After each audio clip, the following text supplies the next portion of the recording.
25শে ডিসেম্বরের দুপুর এখন। তো আমরা সকালবেলা হঠাৎ করে মনে হলো যে একটু বেরোই।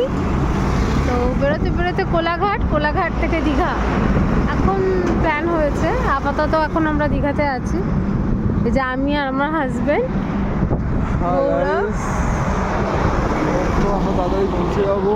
আপাতত কোলাঘাটে গিয়ে আমরা লাঞ্চ করবো, তারপর ওখান থেকে আমরা দীঘাতে যাব। Good morning from Kolaghat. আমরা এসেছি দুজনে, এখন কোলাঘাটে লাঞ্চ করছি। 25 ডিসেম্বরের দুপুর। খুব ভালো লাগছে, ভাবতে পারিনি কোনোদিন। অনেক চেষ্টা করেছি কোলাঘাট আসার বাইকে করে, বাট এটা প্রথমবার। তো এই যে আমার হাজব্যান্ড,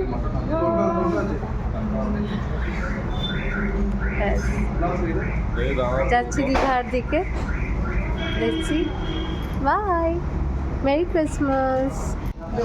তো কোলাঘাটে গিয়ে আমরা কি লাঞ্চ করলাম, একটা চিকেন থালি নিয়েছিলাম, সেটার কিছু ফটোস ভিডিওস আমি অ্যাড করেছি। তারপরেই আমরা অনেক ঠান্ডাতে ট্রাভেল করে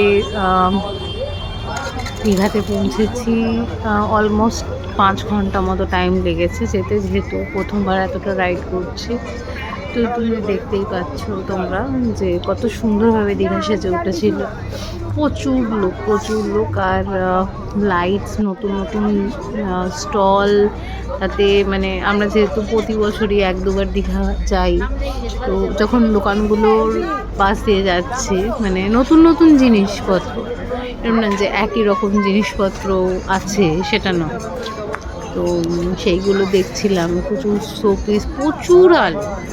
আর এরকম নয় যে মানে আমরা গেছি দীঘা থেকে কিন্তু হোটেল আমরা পেয়েছি, গিয়ে অলমোস্ট যখন আমরা হোটেলের দিকে যাই 7টা বাজে অলমোস্ট তখন। তো চেনা জানা হোটেল ছিল, যেহেতু আগের বারও ওই হোটেলটায় গেছিলাম। তো একবারে জাস্ট একটা ফোন করে আমরা গেলাম। ওনারা সঙ্গে সঙ্গে হোটেল গোল্ডেন প্যালেস ভালো দুর্দান্ত রুম দিয়েছিল। তো সেটাই এখানে দেখতে পাচ্ছ।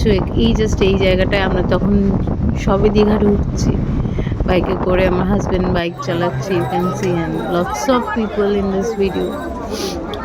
মানে একটা একদিনের ট্যুরের জন্য বা 2 দিনের ট্যুরের জন্য খুব সুন্দর একটা ভিজুয়াল। সুসজ্জিত দীঘায় আপনাদের স্বাগত। কত করে জোড়া দীঘা সংকল্প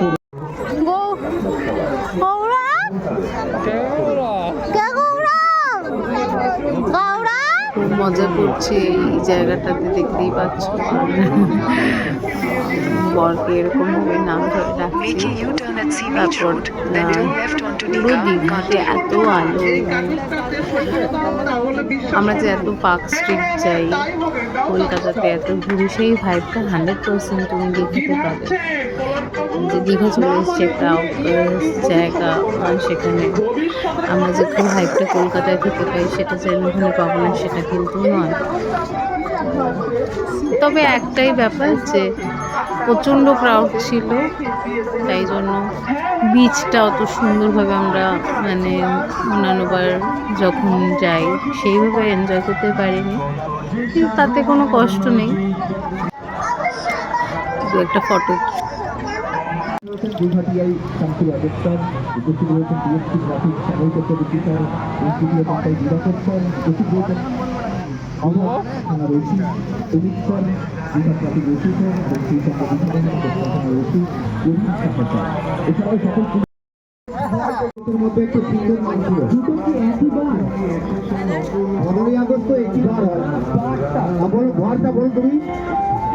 তুমি 1947 সালে 15 আগস্ট ফিভার ছিল, আর 2025 সালে এই জায়গাটাতে পুলিশ, দীঘা পুলিশ ওখানে ছোটো ছোটো অনুষ্ঠান, কুইজ অর্গানাইজ করছিল। তারাও চেষ্টা করছিল যে তাদের কাজের ফাঁকে কিভাবে জনগণের সাথে কানেক্ট করা যায়, তাদের সাথে একটা সুন্দর সম্পর্ক এস্টাবলিশড হয়।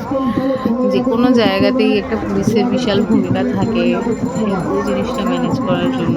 সবসময় দেখছিলাম যে তারা পুরোটাতে অ্যাক্টিভলি। আর সত্যি কথা বলতে গেলে আমরা অন্য অন্য জায়গাতেও গেছি, গোয়াতে গেছি, সবসময় যে জলে নামতে দেয় সেরকম নয়, কিন্তু দীঘাতে আমরা জানি যে দীঘাতে আমরা নেমে চান করতে পারি। তো সেগুলো একটা মানে পুলিশের কিন্তু ভূমিকা খুবই আছে এখানে, বা লোকাল লোকজন বা যেগুলো মানে নয় যে তুমি এনজয় করতে পারবে না, সুষ্ঠুভাবে সব কিছু মানে পারিপার্শ্বিক জিনিসগুলো যে চালানো, সেগুলো খুবই ইম্পর্টেন্ট ভূমিকা থাকে পুলিশের। দেখতে পাচ্ছ সুন্দর একটা সান্টা ক্লাসের লাইট দেওয়া এখানে। তো প্রচুর প্রচুর লোকাল লোক এসেছিল, মানে ভাবনা চিন্তার বাইরে এত লোক ছিল। ইভেন যখন আমরা পরের দিন আমরা যখন বেরোই সকালবেলা চান করতে 8-9টার সময় এত লোক, মানে জেনারেলি 11টা-12টার সময় লোকজন জমা হয়, কিন্তু মানে লাখ লাখ লোক, 9টা-10টার মধ্যে লাখ লাখ লোক দীঘা সি বিচে দেখেছি।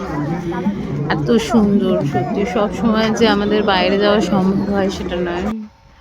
তো এই হচ্ছে আমাদের রুম, সেই হোটেল গোল্ডেন প্যালেস। এটা সত্যি খুব ভালো রুম। এখানে সুইমিং পুল আছে, এভরিথিং। এন্ড রুম ট্যুরটা দেখাচ্ছি, দেখো একটা সুন্দর বারান্দা, প্রচন্ড সফট বেড, খুব ভালো। এই হোটেলটা তোমরা নিঃসন্দেহে ট্রাই করতে পারো। ভাত, এখন ইভিনিং টাইম, রুটি, মানে তোমাদের খাবার যেটা খাবে সেটাও অর্ডার করতে পারো এখান থেকে। তবে একটাই সাজেশন, যে আমি আগের বার খেয়েছিলাম mutton do not try chicken or fish, you can try and have it, and they are very good.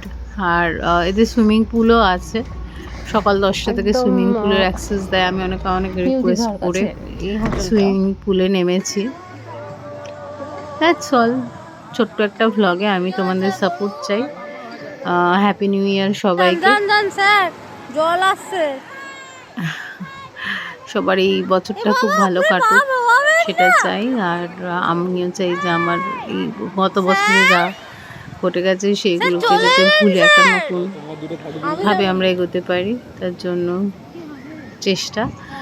আর অবশ্যই আমার এটা প্রথম বছর, মানে 2026-এর নতুনভাবে আমি ভিডিও করছি বা ভিডিওটাকে নিয়ে এত ভাবনা চিন্তা করছি। তো আই হোপ কি তোমরা একটু সাপোর্ট করো আমাকে, একটু সাবস্ক্রাইব, একটু লাইক, যদি ভালো লাগে তাহলে আমি একটু উৎসাহ পাবো। Thank you.